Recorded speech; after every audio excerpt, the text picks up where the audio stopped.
Welcome, in front of me is a Nokia C21 Plus, and today I'll show you how you can record screen on this phone.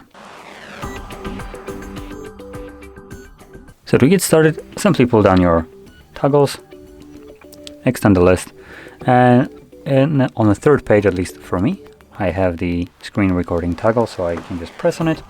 It gives me a very limited options right here. This is like all the options that we have in general. So we have record audio, you have microphone, media, or both, and obviously if it's off, then it records no audio, and show touches on screen.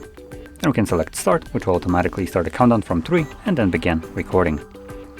So whatever you will do right now will be recorded by the device. If you open some kind of app, it obviously will be recorded as well.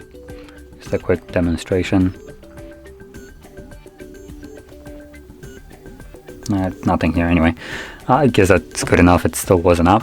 From there, once you're done recording, pull down your notifications once more, tap to stop right here, and this will automatically save our screen recording to our gallery application.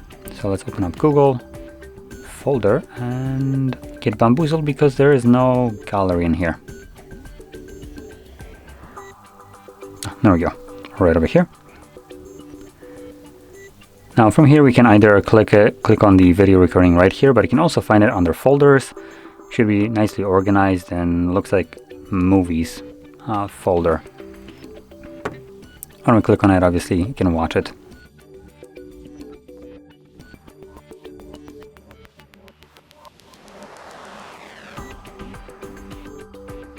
So there we go, that's the screen recording, and if you found this video helpful, don't forget to hit like, subscribe, and thanks for watching.